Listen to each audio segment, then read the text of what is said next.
कि आप कैसे अपने संगठन से तात्पर्य रखते हो, क्योंकि मैंने संगठन में घुसना किसी में मुनासिब नहीं समझा, ना मैं किसी संगठन की बातचीत करता हूं। नहीं, बिल्कुल मैं बिल्कुल सही बात है।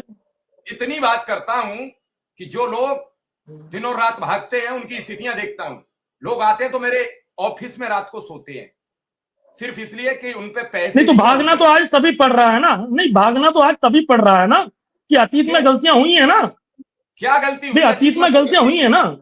क्या गलती हुई वही तो मैं जानना चाहता हूं आपसे, क्या गलती हो गई?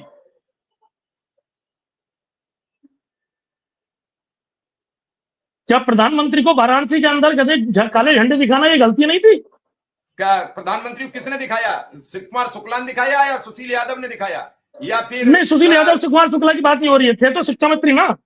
अरे आप सवाल शिव कुमार शुक्ला और उनसे पूछ रहे हो मेरा, या कुशवाहा जी से पूछ रहे हो, या अभय सिंह से पूछ रहे हो, और फिर शिक्षा मित्रों पे आ रहे हो? तो मैं ये नहीं तय कर पा रहा हूं कि किससे सवाल पूछ रहे हो। नहीं, बात आप जो कह रहे हैं, आप जो कह रहे हैं मैं भी सही कह रहा हूं, और आप जो बोल रहे हैं वो भी सही कह रहे हैं। दो काम नहीं हो सकते, या तो पूरे नहीं, शिक्षा कहीं ना मित्र कहीं समाज पे एक सवाल कम्युनिटी का, पूछो, नहीं नहीं या सर तो मेरी पूरे। बात सुन। हाँ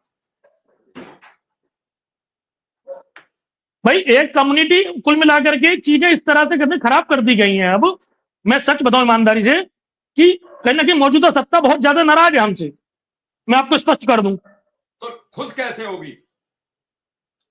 8 साल में तो खुश कर नहीं पाए हो। और 8 साल पहले यही मुख्यमंत्री जी रोज कहते थे कि शिक्षा मित्रों का भरण पोषण कराना हमारी जिम्मेदारी है। खुश कैसे करोगे ये तो बताओ, कोई रास्ता तो होगा आपके पास। जब आपको ये अंदर की पता लग गई कि नाराज बहुत है सरकार, तो खुश करने का रास्ता तो बताओ। माफी मंगवाएं, नाक रगड़वाएं, 100-200 शिक्षा मित्रों को ले चलें, 1000 को ले चलें, सबको लंबलेट कर देंगे, नाक रगड़ेंगे मुख्यमंत्री के आगे, चलो मुझे नियमित कर दो। इसके अलावा तो कुछ कर नहीं सकते।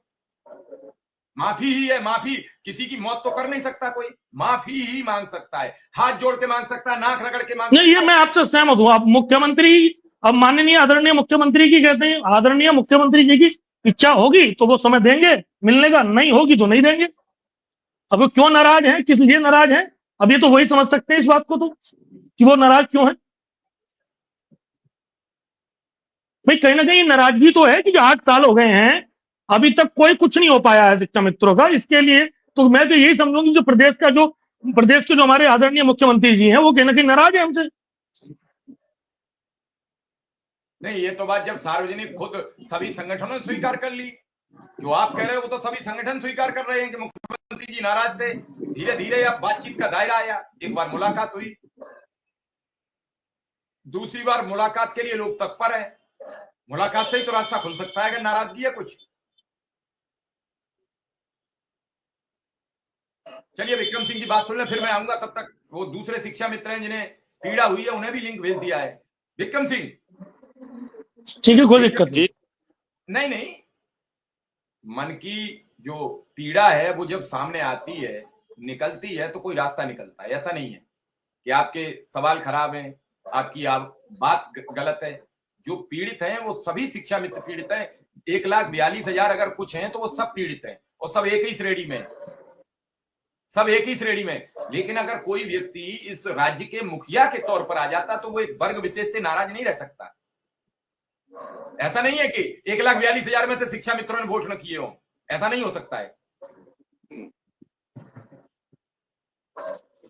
और जब लेकिन आप 350 इस चीज को सीटें कैसे कोई, परिभाषित करेंगे, कैसे समझाएंगे? अरे बिल्कुल समझी हुई है कि 350 सीटें आप जीतोगे। कितने अनुदेशक हैं, शिक्षा मित्र हैं? जब सब वोट देते हैं तब एक तरफा जीत होती है, सब वोट नहीं देते हैं तो एक तरफा जीत नहीं नहीं, होती है। आप इस बात को 73 लोग, स्वीकार करते हैं, मेरी बात सुनिए बड़े 73, भाई मिश्रा जी, अरे बड़े सुनिए भाई मिश्रा जी। सुनिए सुनिए रंजीत जी, 2014 में आपने 73 लोकसभा सीटें इसी भारतीय जनता पार्टी को जिता के केंद्र में नरेंद्र मोदी को प्रधानमंत्री भी तो बनाया। फिर वो काले झंडे हाँ से इतने बिल्कुल चिढ़ बनाया। गए, काले झंडे से इतने चिढ़ गए, क्यों नहीं काम कर दिया जब उन्होंने अपनी जिम्मेदारी ली कि अनुदेशक और शिक्षा मित्रों की मेरी जिम्मेदारी है?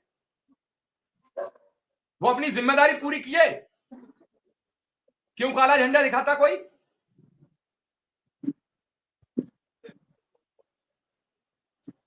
आपको 2017 में विधानसभा चुनाव होता है, 350 सीटें मिलती हैं एनडीए को। अब तक का इतिहास है उत्तर प्रदेश का। फिर कौन बचा? और उसके बाद जब लोकसभा में 73 सीटें आपने दे दी थी, तब सपा सरकार ने आपको नियमित किया कि नहीं किया? किया? उन्होंने तो नहीं रोका। आप ही में से कुछ लोग सुप्रीम कोर्ट गए,